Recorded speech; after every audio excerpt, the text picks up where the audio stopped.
Hello, everyone, and welcome back to the J22 Report. I'm your host, Johnnie Market. You all know that drill. Hit that like button and subscribe if you already haven't. Just want to do a little disclaimer. Not this is not to be nothing on this channel should be interpreted as investment advice. Consult professional advisors if you do wish to invest. And remember, investing involves risk. So anyway, see more below. Let's get into today's stuff. Uh, so I was looking at the markets and what's going on, and first thing I wanted to get into was the Fed. They talked yesterday. I was too tired to really do anything. And I'm assuming that inflation is going to have a good number tomorrow. Fed needs more good data to feel comfortable about rate cuts.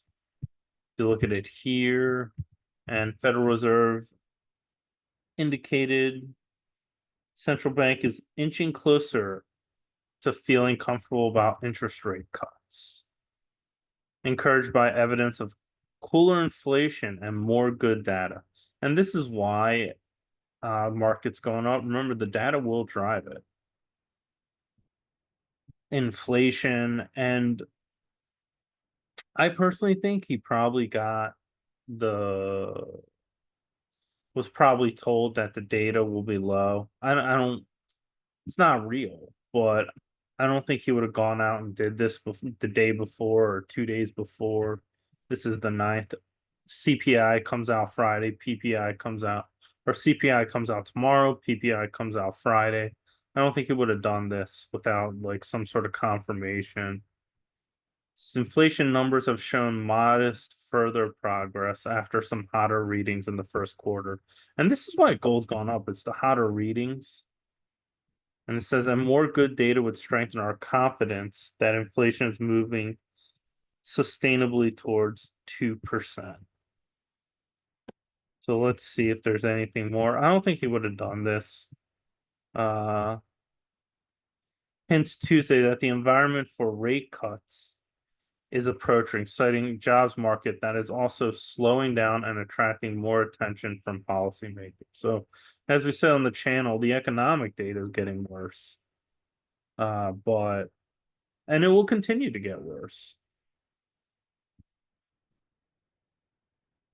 Look at this. Most recent labor market data do send pretty clear signal that the labor market conditions have cooled considerably to where they were 2 years ago. No longer an overheated economy. That's code word for the economy stinks. They always want to make it sound like it's not overheated, but it's okay. No, that's code word. If it's not hot to them, it stinks. In reality. Oh, the maximum employment stable prices mandates are coming much more into balance. Whatever. The real mandates to keep the banks solvent and the government funded.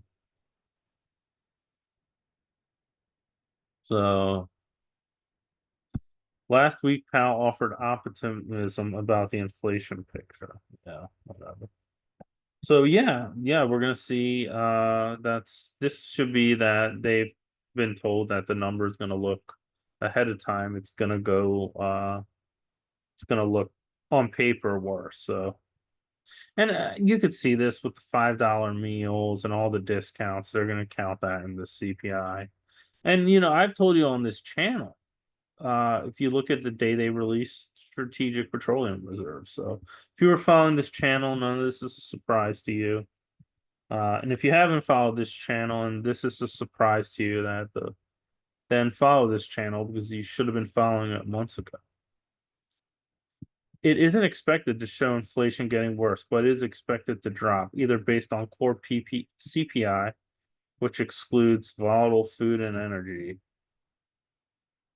prices the Fed can't control. Inflation expected to hold steady at 3.4%. So yeah, and then there's the CPI, and then it just keeps. So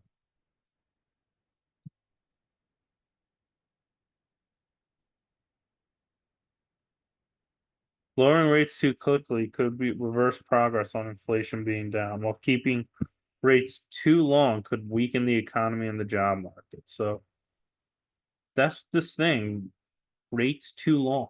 And so this is a signal he's going to cut rates. So he will cut rates. So anyway, that's all. This is all. This is all. After all saying that, today I'm not going to be sending any signals about the timing of future actions. He has to tell Wall Street first, so then they can get in position. So so anyway, that's all for this article. To show the economy's in really bad shape, we talked about on this channel all these elite insiders. Jeff Bezos sells another 863.5 million worth of Amazon shares. Uh Disclosed AK.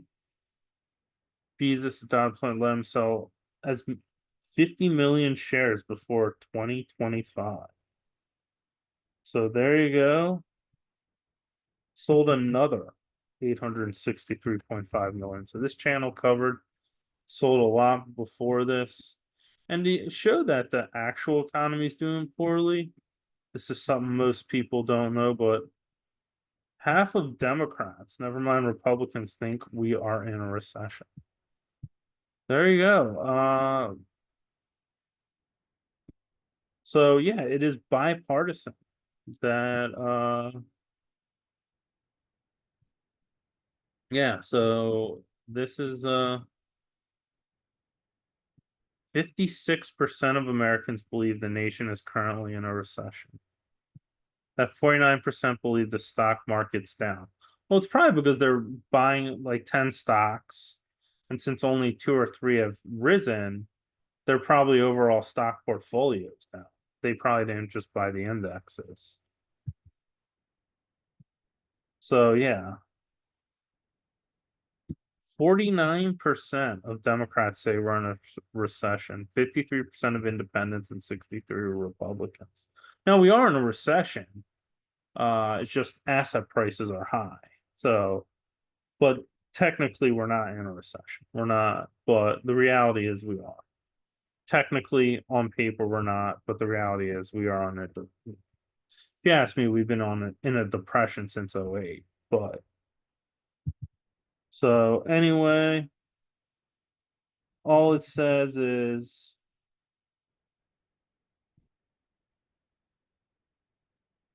anyway, all this says is like they think it's a marketing problem and not a real no, this really shows the economy is actually bad. And to show inflation is going to get worse. Here's one. Costco hikes membership fee for the first time since 2017. So yeah, inflation is getting bad.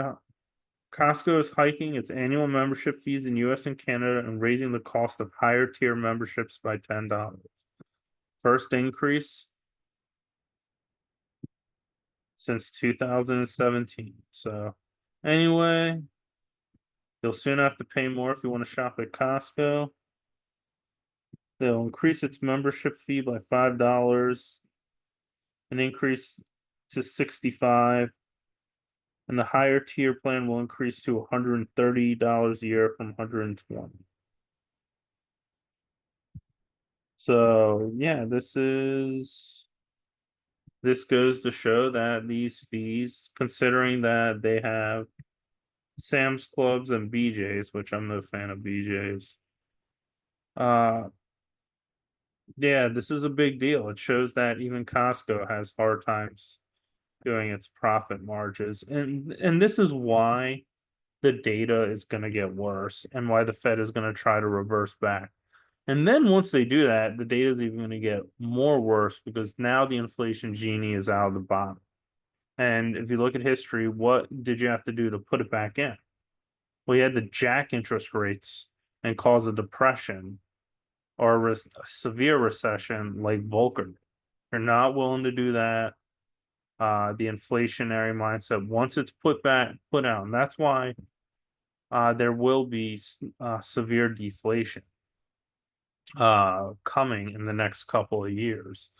And my forecast, follow this channel.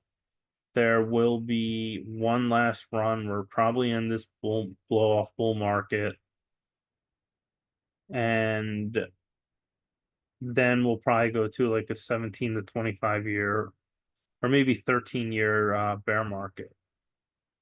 And so anyway, but that's all. Remember, this isn't investment advice, just my opinion, what's going on in the markets. I'm not a financial advisor. I'm not a professional. I'm just some guy on YouTube.